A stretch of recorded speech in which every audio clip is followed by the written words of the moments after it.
Well, good afternoon, everybody, and welcome to this Dunstan Thomas webinar on SSAS and SIPP, which is part 2 of our SSAS Market review, Fixing the Roof While the Sun is Shining.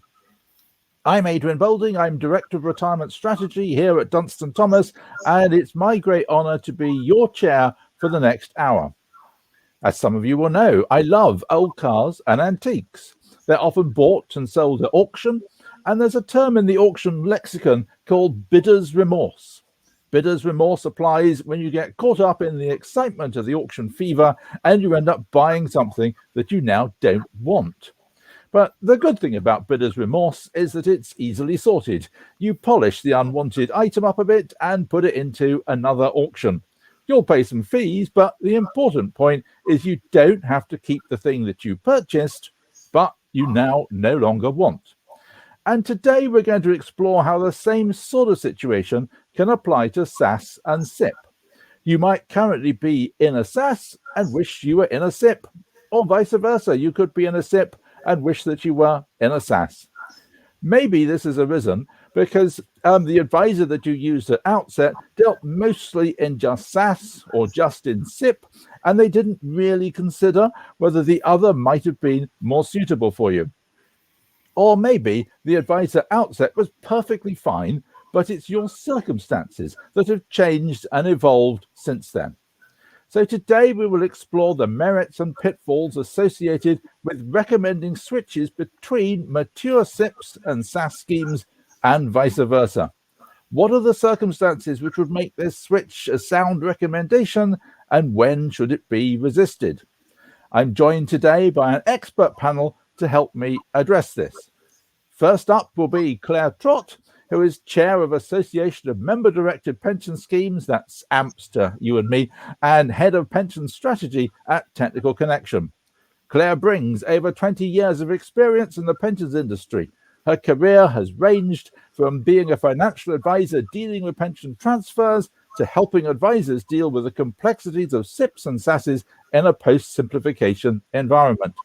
Secondly, we will come to Nathan Bridgeman, Director of WestBridge Group. Nathan co-founded WestBridge Group in 2020. Nathan has over 20 years of commercial experience in SSAS and specialist pension solutions, with a CV that reads like a roll call of the famous companies in the SIPP and SSAS world, including Talbot & Muir, Rowan Moore, Embark, Hornbuckle Mitchell, and James Hay. And third up will be Iain McCallum, Technical and Compliance Manager at Yorsipp. Iain has over 20 years of experience in the financial services industry with a wealth of knowledge across a range of sectors, including retail banking, insurance, assurance, wealth management, and employee benefits, and a particular focus on the specialist SIPP and SSAS market, ensuring that Yorsipp complies with all legal and regulatory standards.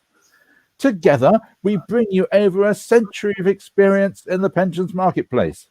Although looking at today's impressive delegate list, my quick calculation is that in the audience, we have well over a millennium of combined pensions experience. Now, please do ask questions as we go along today, and you can do so using the Ask a Question facility on Crowdcast.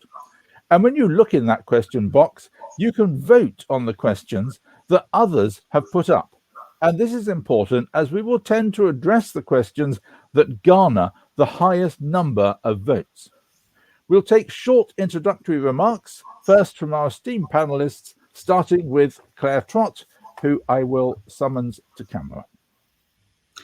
Lovely. Thank you, Adrian. What a lovely intro. I've never had buyer's remorse, mainly because I've never been to an auction. Maybe that's something I need to try. I sit on the fence here, so I have to put my hands up and say, one, I don't run a SIPP or a SSAS anymore. I'm the chair of the SIPP and SSAS trade body, so I treat them all equally. But I do see a lot of buyer's remorse in that world. So I think it's really important when people are advising initially on SIPPs and SSAS to understand what they need and why they need it. There are definitely reasons for one over the other in a lot of circumstances. So it's really important to understand that. But it doesn't always work out. So we do see cases where people do need to move from a SIPP to a SSAS. And we also see cases, it's really important that they don't need to be in the self-invested environment. So there may be cases for disbanding the SIPP or the SSAS in its entirety and going to something that's a lot simpler a lot of the time when people are getting a lot older. So I think it's really important that we get it right, and that people can move and people are helped to move and do it in the most cost-efficient way, as well as moving from the right product to the right product. So I'm all for change, but change for the right reasons, not change for change's sake. Lovely, thanks, Claire. I will just juggle the cameras, and we will move to Nathan next, please. Thank you, Adrian. Unlike Claire, I don't sit on the fence at all. I'm a SSAS trustee and a SSAS scheme administrator. I'm passionate about SSASs, and my belief is that SSASs are very underused and SIPPs are very overused. I think for company directors, SSAS are still the Rolls Royce of pension schemes. For those looking to build up meaningful pension pots and have the flexibility to self-invest. So if you're buying unquoted shares, commercial property, or lending money from your pension scheme, I think SSAS are the Rolls Royce vehicle. And most weeks I see examples of people in a collection of SIPPs, company directors that have 4 or 5 SIPPs, and own a commercial property in a syndicated property purchase that would have been better suited to having a SSAS. So I see that probably every week. Lovely. Thanks, Nathan. Okay. And so our third panelist is Iain McCallum from Yorsipp. Iain. Yeah, so I'm equally passionate about both SIPP and SSAS. So I think a lot of this is based around need. It's not so much that people have necessarily been missold one or the other. A lot of it will be based on needs and what the position is. Perhaps when they established the SIPPs, they never had a business and they've gone into business. But I mean, naturally, one of the big key advantages of having a SSAS is the ability that you can lend back to the company, which is something that you aren't able to do on a SIPP. But I think a lot of people that establish SSAS, I think that over time, because there's the unregulated status of a SSAS, a lot of advisors are quite intimidated by it, and they worry that they can't, get it through their compliance. And what we are seeing now, especially, I work for a SIPP and SSAS company, is we're seeing a lot of accountant referrals now for SSAS, whereas traditionally pensions would be recommended by a financial advisor. We are seeing quite a lot of accountant referrals now. Lovely. Thanks, Iain. So I can see the questions are already rolling in, and that's what we're going to spend the bulk of our time on today. So pop those questions on the screen, folks, and vote for the ones that you like. And I'm getting a lot of votes at the moment for a question which is saying, do you see a lot of single member SSASs, and are they generally a good idea? Who would like to tackle the question? Iain, come for it. I'm happy to go first on that one. If whoever's watched part 1 of this session will know that myself, Claire, and Nathan touched on single member SSASs previously. I mean, they're not a bad thing if you have got if you've got a legitimately trading business. Where they are a bad thing, if we can call it a bad thing, is when they've been missold, when it's been asset driven. If for instance, if you can't get an asset approved on a SIPP, what we have seen historically is people, circumventing SIPPs for SSAS because of their unregulated status, and those aren't a good idea. I mean, there's a whole host, and HMRC is running a project and winding up a lot of companies that are dormant, that are in compulsory or voluntary strike off. We're seeing probably less of them, I think, since the claims management companies have kind of become the latest, PPI, kind of the ambulance chasers and whatever else. So we are seeing a lot less single member SSASs being established, but they're not necessarily a bad thing. If you've got a legitimately trading company, you're not a one-man band or a sole trader, but it is a limited company. They can still be legitimate. The key thing is that it's the ability to be able to lend back to the company. that attracts a lot of SMEs, which is really what SSAS were kind of set up for. Brilliant. Nathan, you're passionate about SSAS. Are you also passionate about single member SSAS? I think they have their place as long as Iain, I quite rightly agree with Iain, that as long as they're legitimate. So there's a genuine trading company that sponsors them and they're being used for the right reasons. It's not driven by the underlying asset. It's driven by building a genuine retirement pot. Interestingly, last week I did a single member SSAS for a YouTube vlogger. So it was a one member SSAS, someone making a significant amount of money from their back bedroom, but a genuine legitimacy company with genuine profits and a genuine need for a SSAS. So yeah, they definitely have their place. Oh, brilliant. I hope he's going to do a YouTube vlog on how to set up a SSAS now. I'm trying to encourage that for a bit of PR, yeah. Excellent, lovely. Questions are rolling in, so I'm going to move on to the next one. And the next one I've got is saying, what is the panel's view on corporate or hybrid SIPPs? Claire, I didn't ask you last time around, so can I come to you first? You can come to me first. I mean, I think it's a really difficult one in my opinion, because a SIPP is an individual scheme as I see it, and a SSAS is a group scheme and an occupational scheme. And when you're trying to do this hybrid arrangement, it can get messy. So I think we were joking earlier in the week that group SIPPs are sometimes known as the messy SIPPs because it becomes, you don't know what you've got or how it should be dealt with necessarily. So in my opinion, it's better to know what you've got and have the clear definition of, I've got a single scheme and I'm a single member of a single scheme, or it's a group scheme, and that's what they were created for. So trying to circumvent legislation to try and create these hybrids becomes quite difficult. So it wouldn't be my first choice. I do know some providers do it and some providers do it well, but it definitely needs a lot of care and attention. Thank you. Nathan or Iain, any comment on corporate or hybrid SIPPs? I'm happy to go if Nathan. I agree with Claire.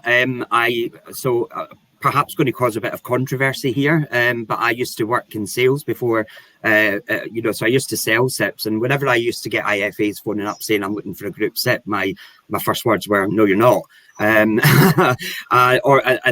If they were absolutely determined, then my second word was, well, how well do they all get on? And, are they getting to know their personalities a little bit more? Because where you, like Claire says, they can be known as the kind of messy SIPPs. I mean, we've had cases where members have tried to usurp other members' shares of funds by over contributing out of spite. Out of nothing else but sheer spite. We've also had cases where, I mean, I always think it's much cleaner if you want to buy a property as part of a group to have your own SIPPs and come together to do, I suppose, a syndicated purchase. But I'm not a massive fan of the hybrid schemes, just because what we touched on the last time was disputes and members fall out with each other, and it's sometimes cleaner just to know what you've got and know what is your fund.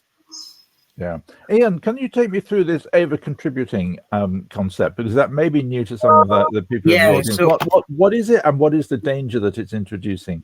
Yeah, so there's many different types of SIPPs, group SIPPs, I should say, and the way that they're structured. I mean, I've seen ones I won't mention the company, where because the corporate trustee was the sole trustee, so the members weren't on land registry. What actually was happening was you had other members contributing in order to diminish somebody's overall share.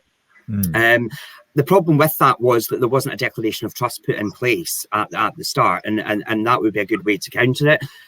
But where I was very, very cautious of it was when I kind of cottoned on to what was actually going on here, and you saw this one member, was that we ended up having to say to them that we're not allowing this to go on.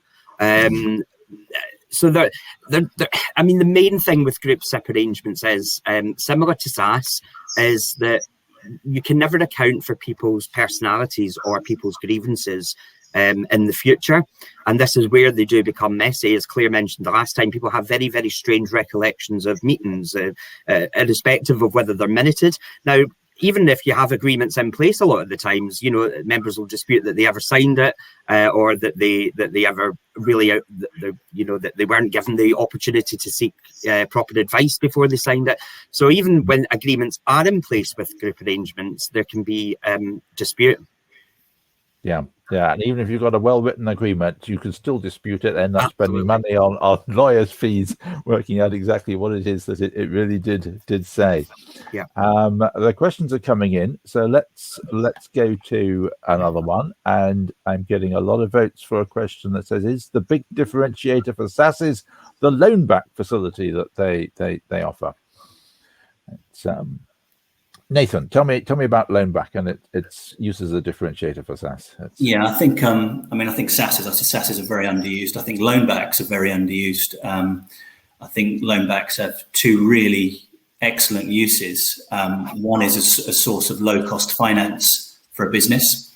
So the interest rate is 1% over the 6 main clearing banks, which is the same as base. And the other use is to generate a decent return for the business over and above what you would get in a trustee bank account. So if you set a rate of say 5 or 6%, that's clearly more than you could get in a trustee bank account. And of course, it's tax deductible for the business, so it's reducing corporation tax, and the money is going into a tax advantaged pension wrapper, i.e. a SSAS. So I think loan backs are very underutilized for businesses and for company directors. And it's unique to SSAS. Clearly, SIPP can't do a loan back. There isn't a sponsoring employer. So if you're looking at SIPP and SSAS, SIPP v SSAS, you may not need a loan back immediately. But as we've seen, and in 2008, when the banks weren't lending to small businesses during the credit crunch, SSASs did bail out and keep afloat quite a few small businesses that were perfectly good businesses. They just had cash flow issues. They were waiting for debtors to be, pay orders. They had nothing wrong with them other than overnight the banks pulled the overdrafts and funding and starved them of the cash they needed.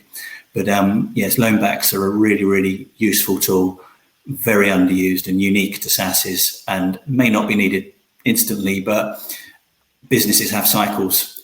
So it's always handy to have a SSAS in place to be able to utilize a loan back if needed. Yeah.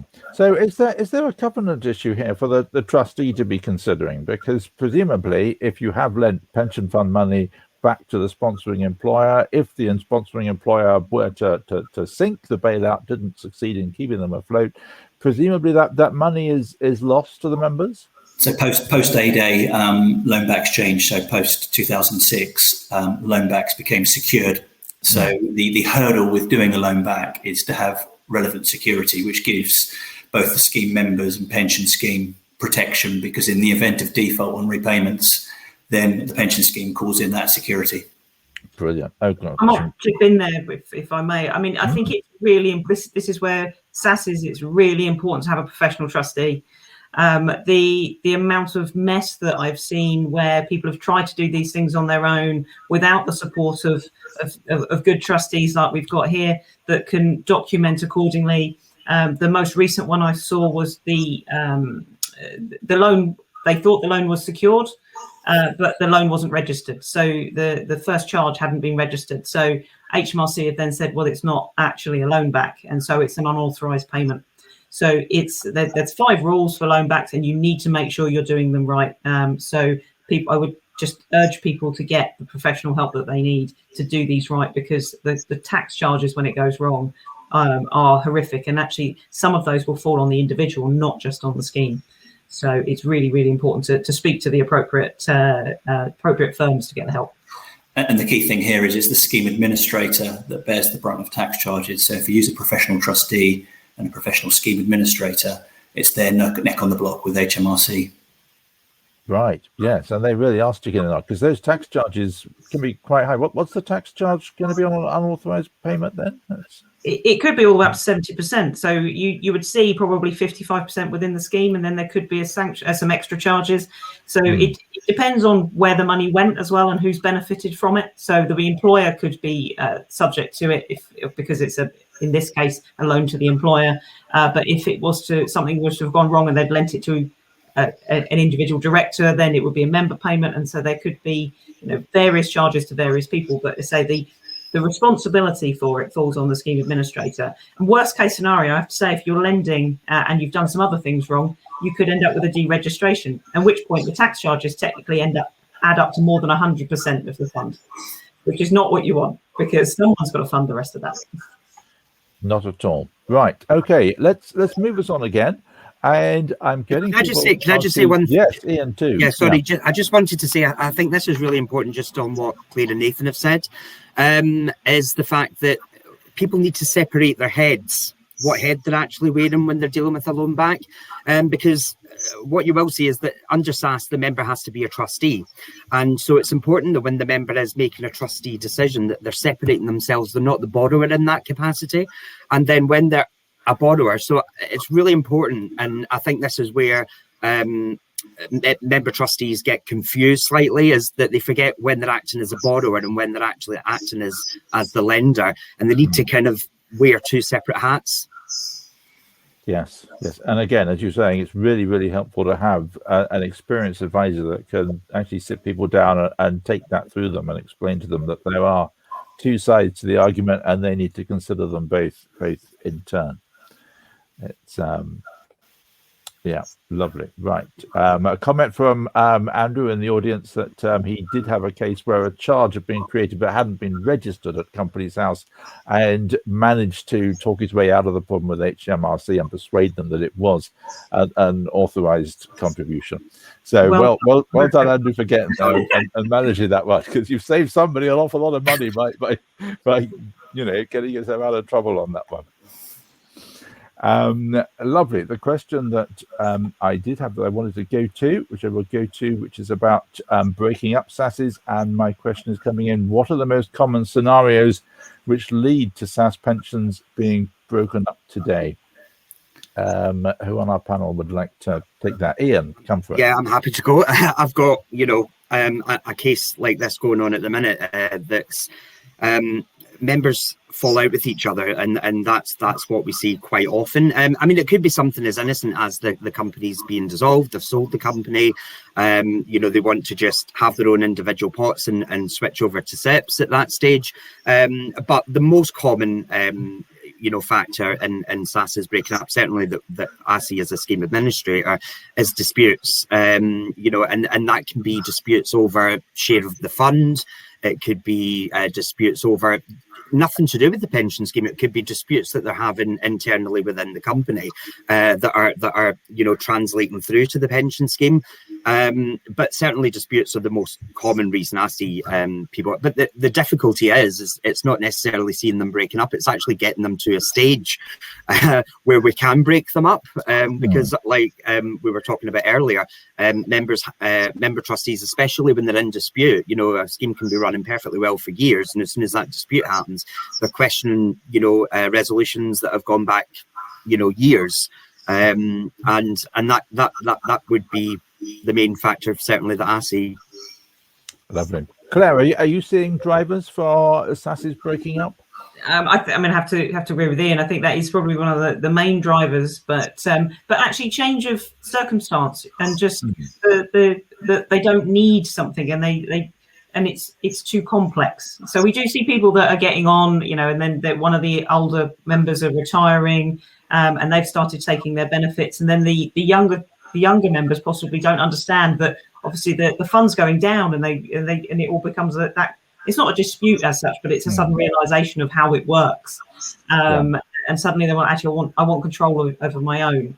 And again, if there's a disparity in ages, then it can be things like risk profile, which can be dealt with within a SSAS, and I'm sure Nathan will probably talk about that. But for some people, it's that separation. I want my bit, or I don't want them to know what I'm now doing because they'll disapprove. I've seen that one a couple of times, which is the older parent, the mum and dad are busy taking their money, and they've got their own investment ideas, and the younger ones maybe want to invest in Bitcoin or something, and they just don't want it. They don't want people seeing their own each other's lives because things have changed. But back when Dad said, come into the SSAS, it will be great, it was brilliant, and it worked really well for them, and they probably got a much bigger fund because of it.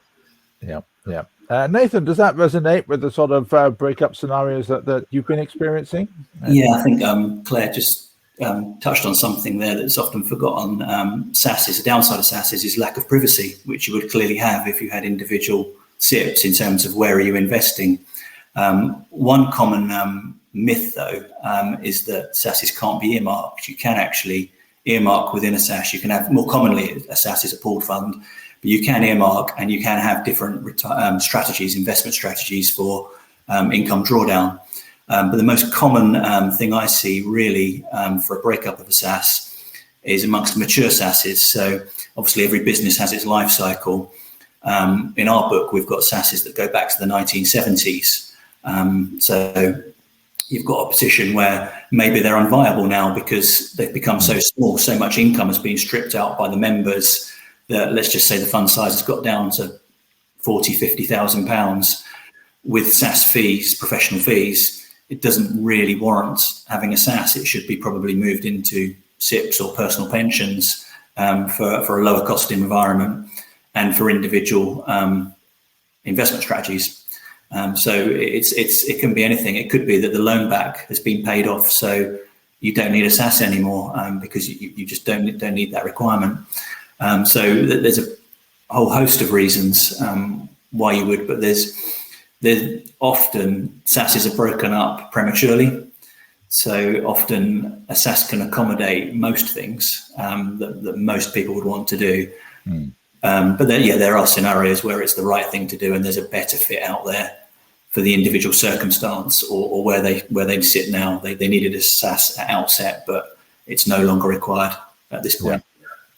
Lovely. Now, I've got a really popular question coming in, which is very much going to draw on your experience, panelists, and it's about that important SSAS loan back facility and security for that. Clearly, our question points out if you've got an unencumbered commercial property, that's ideal security.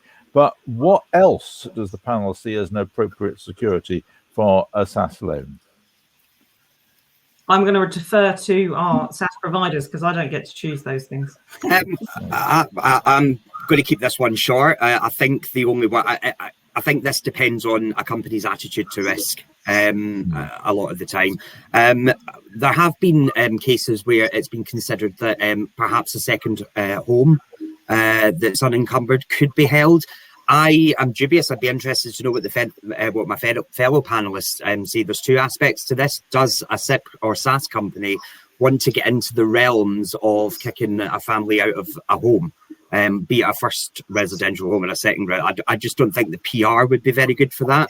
But the second thing is whether or not the scheme could be indirectly acquiring residential property by holding that security. It's difficult. I mean, one could argue that you could argue the same about TMP. I have seen cases, whether rightly or wrong, people have secured it on a Maserati, because they've worked out that actually there'll still be enough equity in the Maserati.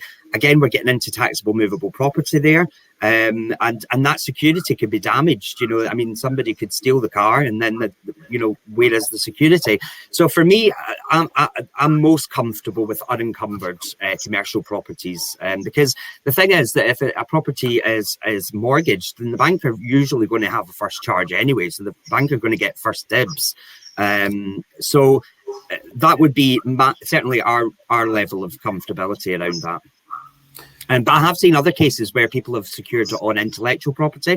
I've had song rights. I didn't know who it was. It was a lyricist, but I'd never heard of them. So whether or not, but they managed to get a valuation on it, and that's been secured. But certainly, from my risk would be unencumbered property. Yeah. Those artists' back catalogues can be worth an awful lot of money. And sometimes it's because they just carry on being famous and everybody keeps on wanting to buy their stuff, and other times it's because they were famous and the advertisers keep wanting to reuse their theme tunes to back their adverts and stuff, and you can never quite remember who it was that sung that originally, but it reminds you that today you want to buy whatever it is that the advertiser's using. So those back catalogues certainly can be valuable. Nathan, anything to add in terms of what you've come across for suitable securities? Yeah, so just touching on something Iain said there, residential property, technically, obviously you can't secure on a residential property, but you technically can secure on the proceeds of residential property. You need a really good lawyer who understands exactly what they're doing. So technically, yes. And this is where you'll get very different answers from different providers. Every provider will be different on their stance. And as Iain quite rightly says, their attitude to risk and reputational damage if they're evicting a family out of a home and taking a residential property in as a security, calling in the security. So not many providers would want to go there. The most common thing we secure on is land and commercial property and floating debentures. So, a business will have assets you can secure across those. We do secure on intellectual property, domain names, copyrights, royalties. So there are, it depends, everybody's different. So first port of call is what do you own? What assets do you have? And then we're looking to try and find a solution as to what we can secure on. And interestingly, it doesn't have to be company assets, and it doesn't have to be assets that individual owns. It can be anybody's. If you're happy to put up your assets, Adrian, you can secure on those.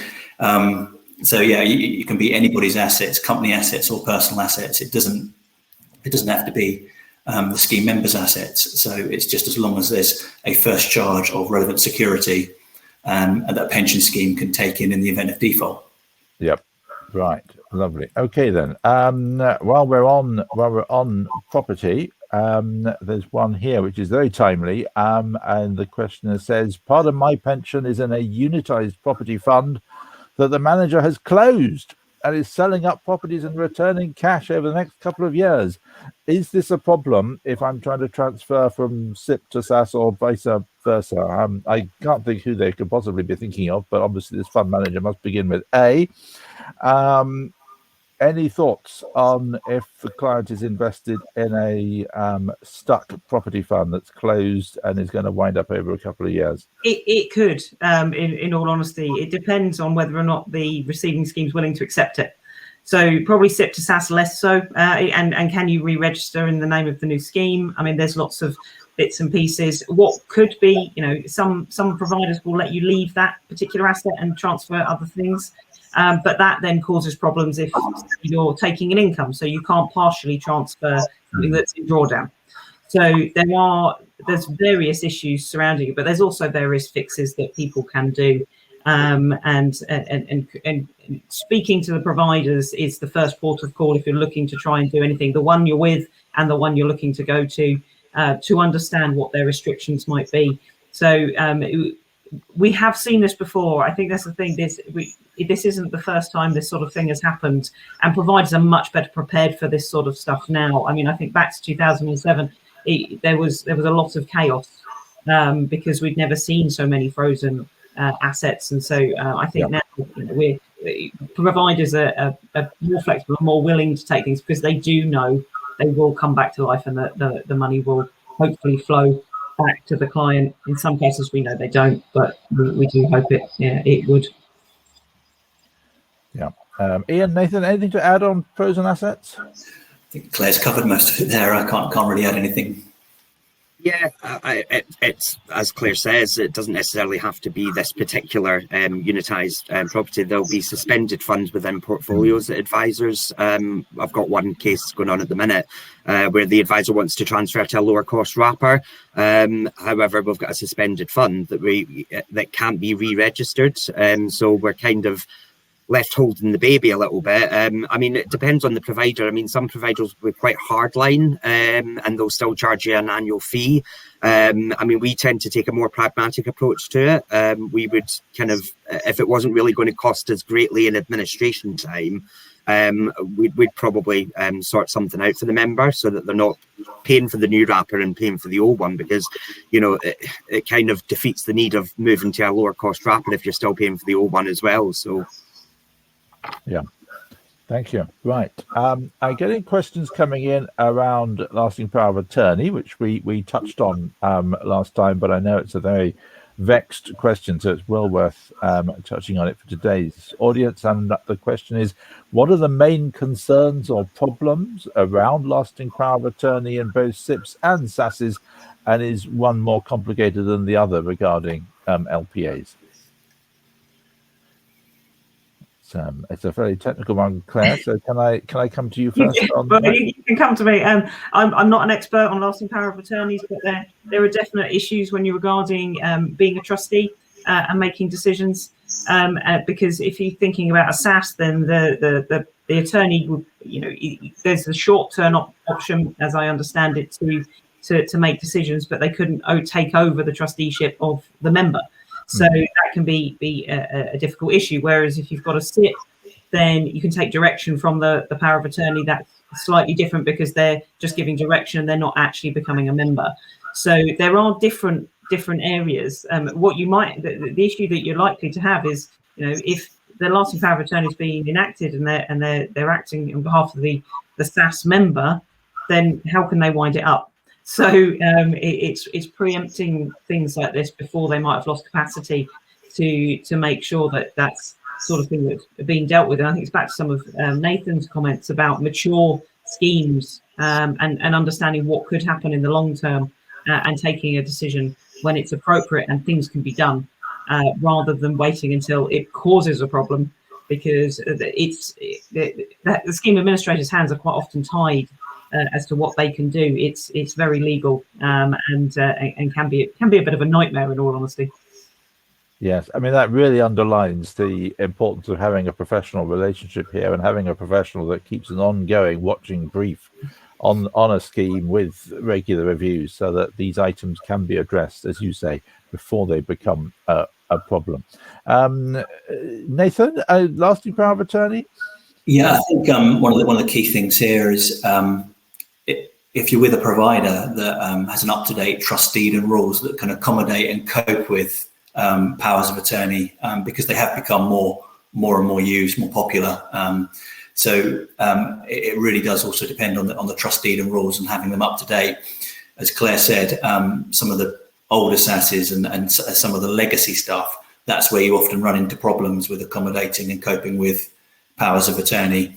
And that's why there's a kind of, I think, it's widely talked about, the SIPPs are slightly easier to deal with often with powers of attorney than SSASs, but a SAS can accommodate a power of attorney, but you do need to be with a provider that understands and knows how to deal with them, and a set of rules, a set of trust deed and rules that can accommodate them. I think we need to add that the power of attorney, they need to be the power of attorney needs to be very specific as well. So getting that guidance from the SAS provider before the power of attorney is written is also really important. Yeah, lovely. Now, I said I'd go for the high vote questions. I'm going to go for a question that's only got one vote on it because I think it's really technical and really quite interesting. And this question is coming from the audience, and it's mentioned securing a loan back over property owned by a third party. So the question is this going to be enforceable or unenforceable unless the third party has taken independent legal advice, especially where we're talking about a third party that doesn't gain any direct benefit from providing the security? So it's a sort of unconnected third party that's not a direct or majority shareholder of the company taking the loan. It may well be a family member, might be why they put this up, but they are a genuine separate third party. Any particular comments, please, on loans where the third party has put up the security? I would say, in terms of the enforceability aspect of it, this is where you would have to really get.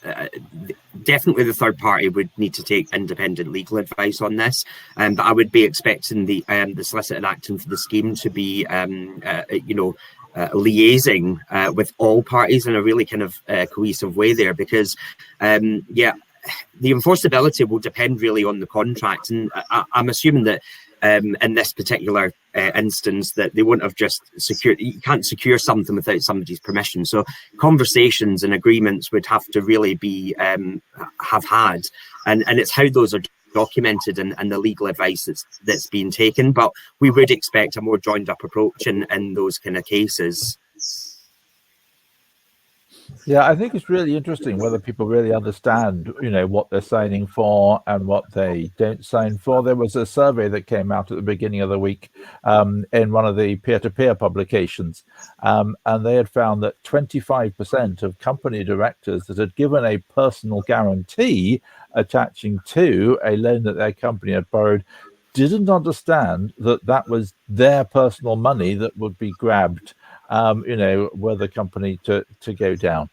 And it's astonishing. Once you've understood something, you're astonished that other people don't. But they thought a personal guarantee was a kind of assurance from them as a person that they really did believe this company was good and would be able to repay, but they didn't realize it had got sort of pounds, shillings and pence behind it. I think just on that point as well, if you weren't using a personal guarantee, you'd want to see, I wouldn't, certainly from my risk perspective, I wouldn't just want a personal guarantee. I'd want proof that they actually have got the assets to back the personal guarantee, and some form of that. This is almost where, because a personal guarantee is really only valid for that moment. You don't have a charge over their bank accounts. You don't have any say on who they're gifting money to, and as soon as a PG is put in place, the funds underlying and guaranteeing that can, we don't really have any say on what happens to those funds. Yeah. Brilliant. Excellent. Now, I'm getting another question coming in about the disputes that we'd, touched on early on as being a common cause. And the question is it, be fair to say, isn't necessarily the pension that causes the disputes, but the fact that it's a property which is jointly owned, which is causing disputes? I think it could be either, in all honesty, and neither of the above. People can fall out about anything. It's just what unfortunately the financial implications of falling out with somebody when you're invested in whatever it is, be that within a pension or outside of a pension. If you're in a business, and you've purchased property, plant, machinery, whatever it is under the business, it's just when it breaks down to that extent, and I'm sure we've all seen cases where they just won't even speak to each other, which causes problems when you have to unanimously decide to do something. Then it just all falls apart. And I know the administrators quite often get sucked in and end up playing counsellor in the middle, just because it's not in their interests to let this carry on, because it's truly painful, in all honesty. I think. Yes, I mean, if people have set out down a road of doing something together in concert, then to a degree they cannot just walk away. Although I take your point that sometimes the falling out is so painful that they just don't want to talk to the other party. Let's all hope we don't fall out too much with too many people. One of my best friends is German, and we're playing them on Tuesdays. I must make sure we don't fall out. We can't all just have draws, otherwise no one wins, Adrian. That's true. Right, lovely. Okay, I want to keep going with the questions that are coming in. Just to add to that, there's something really important here. There's often a focus when you're buying a commercial property with a collection of people on the acquisition and getting the deal done. Very few people focus on the exit strategy of the property.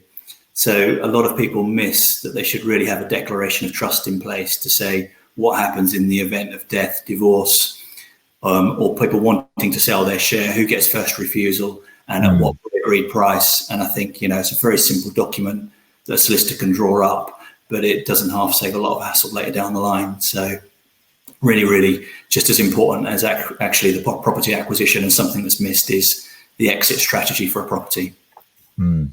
Yeah, Nathan, I like that. That's very, very good. Very good advice.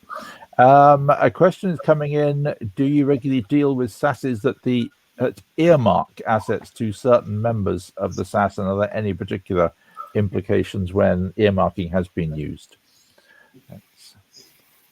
Yes. Nathan, has it given any problem cases, or is it just simple that you earmark and that asset belongs to this director and that asset to that director? As long as they don't fall out, So we do have earmarked SSASs, and they're very useful, especially when you've got different demographics within a SSAS. So you might have people with a very, very different attitude to risk and attitude to loss, and different time horizons. So somebody in their 20s can often take a lot more risk than someone in their 60s that's looking to preserve what wealth they've created, rather than someone that's prepared and has time to suffer volatility. So I think Claire's used an example earlier of someone wanting to invest in Bitcoin. Someone maybe just wants to buy simple FTSE 100 blue chips that deliver a nice steady yield. Or somebody that's moving in a final salary scheme that wants that earmarked, as opposed to somebody that's moving in other benefits. So earmarking is very simple in a SAS. It can be done. And there's a kind of myth out there that you can't earmark a SAS, but you can. Not every provider will, but a lot of us do earmark SASs for the right reason. I think it's really important to, again, documentation is clear. One of the cases that I'm dealing with, there's falling out and it's got earmarking on it, and the dispute is over the earmarking. One says it's been earmarked, one says it hasn't, and there's conflicting documents because they weren't talking to each other when it was all kind of put in place. So there's no real evidence, which is causing lots of problems to even just try and wind the thing up at the end of the day. But yeah, as with everything, with a SIPP and a SAS, actually, the documentation is key. Yeah. And having good, strong contracts, agreements, trusts makes all the difference to getting these things right. So this is back to, you need a good administrator.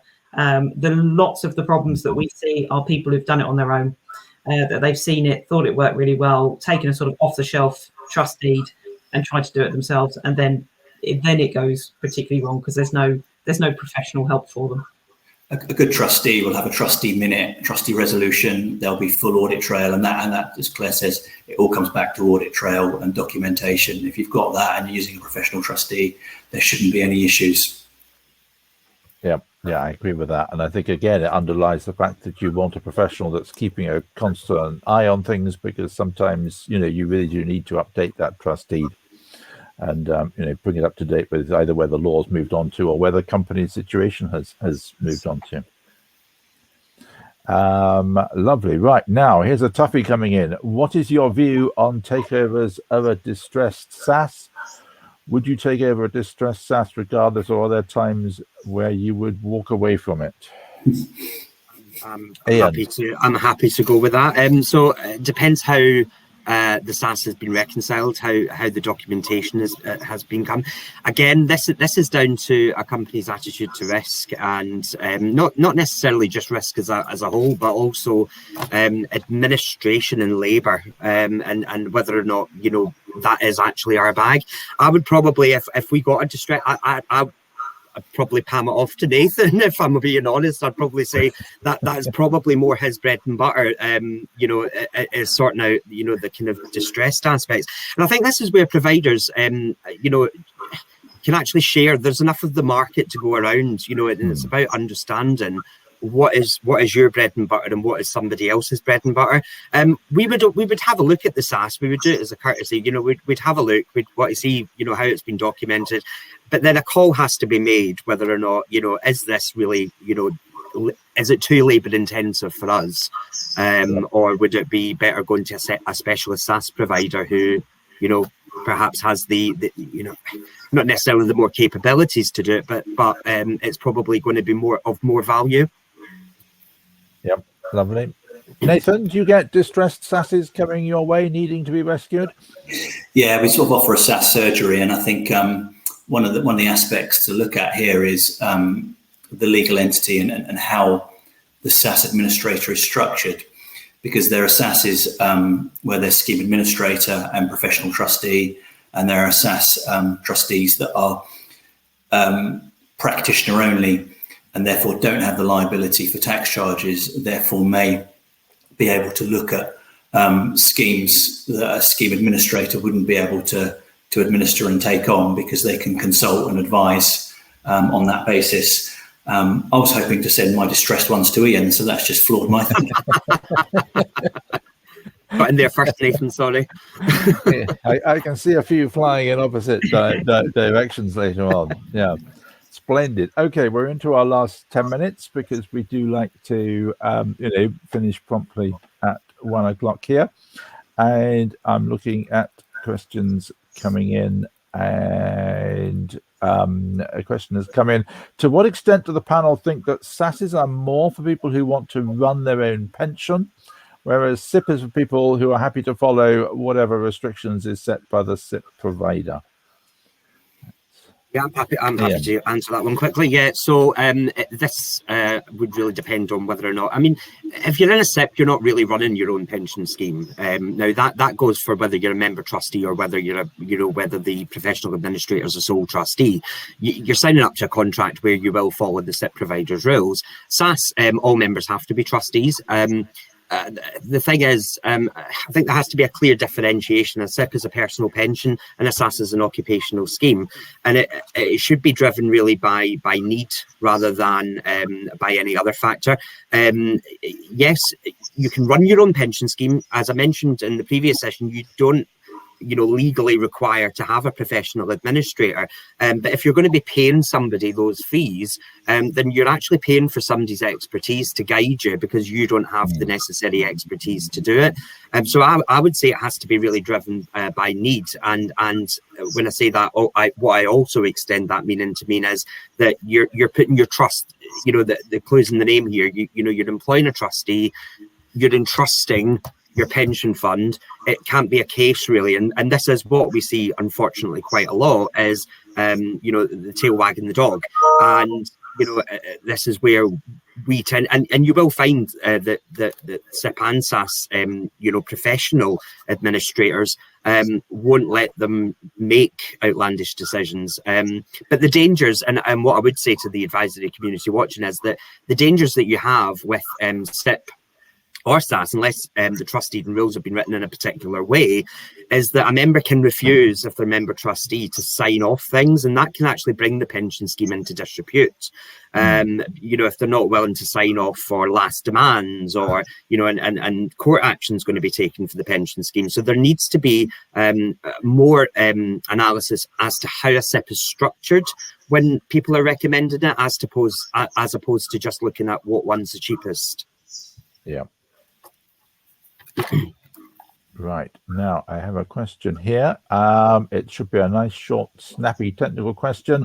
Does a sponsoring employer have to be a trading company, or can it be an investment company? Claire, I'm looking at you because you're good at these technical questions. Yeah. Well, I think it has to have employees. That's weirdly the definition of a sponsoring employer is someone who employs someone. So if there are no employees, they're not employing anyone. So that's what we're looking at. And it sounds a bit daft, but interesting. That's at outset. I don't know whether you guys still insist that there is a sponsoring employer that you can have a dormant. It can go dormant later, or it could weirdly change its structure later. But it's the establishment of the SSAS that's the really important point. When you're going sponsoring employer, to be an employer, I must have a worker. It's the same. If you think about auto enrollment, it's the same kind of thought process. Is who are these people and what are they doing? So if there are no employees of just the investment company, just because you're just doing that, then in theory I wouldn't expect it to be. But it is a very vague definition. So again, interpretation of the company, how it's set up, who's involved, if their remuneration has been taken, and all those sort of things is something to consider and something to discuss with the administrator. Right. Yeah. Iain or Nathan, have you had clients that kind of try and push the boundaries on this? We have, yeah. I mean, another thing that is important to point out here is the sponsoring employer does only need to be there at outset. So you will have mature SSASs where the business is being sold, but the trust is still intact and still stays in place, or the company's gone bankrupt. The trust is still intact and separate from the business. It's its own separate legal entity. So it's only at outset that you need a genuine sponsoring employer. And it's very, very careful that it is a genuine sponsoring employer, that it's not something that's being created purely. It's not the investment tail wagging the dog here. Yeah. It is. We have seen, I don't know whether you guys have seen it as well, it's kind of heading in the scam direction of people being contacted about their schemes because they now don't have a sponsoring employer and scaremongering them into doing things. It wouldn't be of any of our legitimate administrators that we know and love, but we have seen people who have their own SSAS being run by themselves, and their company may have gone bankrupt or just ceased to exist because they're in retirement, and they get scaremongered by people who found their company and found their pension scheme online, because you can. There are perfectly legitimate search engines where you can do this sort of thing, and then trying to get them to move into something new and exciting. So people should remember that you can have a company that's failed or dormant now, but was perfectly legitimate when it was set up. I think that's a really important. Yeah, I think that's a really important point to be made, because, we have. I think, given I would always insist that a sponsored employer has to be on there.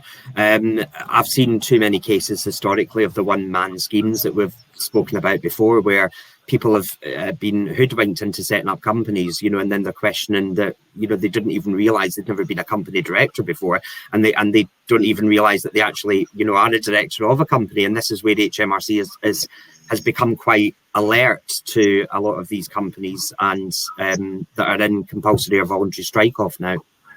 Yeah, lovely. Now, I got a question that's close to my heart coming up. I'm an actuary by trade, and the actuarial profession has asked us never to give a piece of advice now without at least considering the implications of climate change. And our questioner says, I want to make our planet greener. To what benefit? To benefit my kids and grandkids. Which is greener, a SSAS or a SIPP? I think it depends on what you invest in all honesty. If we're talking use of trees and paper, then they're probably both used about the same in their documentation. There's shed loads of it, I might add, but there's lots of online options. So that's always something to consider. Can I do it paperless? But the rest of it is really about your choice of investments. And generally, if you're not looking for something that's too weird and wonderful, then you can probably do it in either. Just steer pretty clear of those bamboo farms and things like that, because if it sounds too good, it definitely is too good. It probably is. And do there was a lot of eco funds that weren't really providing the investment experience that a lot of people thought they might. So the due diligence is really important on anything you want to invest in. Yeah. Lovely. And here's another technical one. What are the key tax considerations when moving between mature SIPPs and SSASs? Who's our tax expert today? I mean, I'll take that if you want me to. Yes, there shouldn't be too much, in all honesty, because we're talking quite often, if you're not disinvesting in specie transfers, which are perfectly legitimate, you're not actually taking anything out of the pensions world. So once you're going from from any personal pension or occupational pension to another, if you're doing it money purchase, which they are, then there shouldn't be anything that comes into the realms of tax. So you should be pretty comfortable in moving from one to the other without any tax implications. It's only when you're putting money into a pension or taking money out of a pension really does tax come into it, and that's the thing to consider. Right, we're coming to what I think is going to be our last question. And my audience is asking, are costs and charges a consideration if, say, there are more than 3 directors holding an individual SIPP and there's a corporate-owned commercial property in those SIPPs? Would there be cost savings in moving to a single SSAS for all those members? Yeah, well, there certainly should be. And if there's not, then you can usually make some form of agreement that if you're bringing over X amount of members, then you can usually come to some kind of fee agreement. But what I would say, and I'll let Nathan chat because I know that we've only got a couple of minutes and I know that this is probably more up his street, but there's more than just cost to consider when you're switching between one and the other. And I think this is where advisors really need to be on board, like throughout the whole process, as opposed, and I don't just mean IFAs, but accountants as well, where applicable, because there's more to just consider than costs. It should be based on needs rather than just the bottom price. Yeah. Nathan, cost savings, can we see them?